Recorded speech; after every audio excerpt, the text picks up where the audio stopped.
गंगा माई के ओछियारवाते वैया एकरोले हो।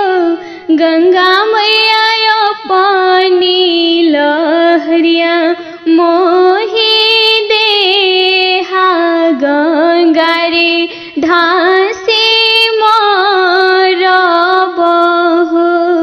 गंगा मैया पानी लहरिया मोही देहा गंगा रे ढासी मरबहो। किया तोरा तेवई नई हर दुख किया तोरा सासुर दुख हो। तेवई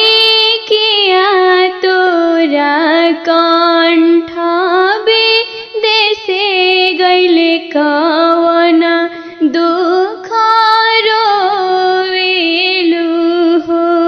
तेवई किया तोरा कंठ देशे गैले कवन दुख रोवेलु हो। नाही मोर गंगा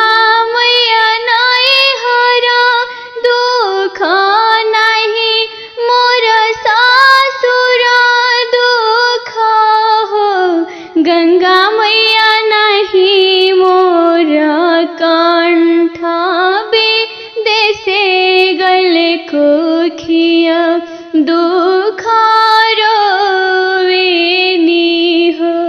गंगा मैया नहीं मोर कंठ देशे गले कोखिया दुख के करो के दिली गंगा मैया 10 5 के करो घाव 10 हो। गंगा मैया के करो के नीरा फला डाढ़ तो झूला थी नारायण हो। गंगा मैया के करो के नीरा फला डाढ़ तो झूला थी नारायण हो।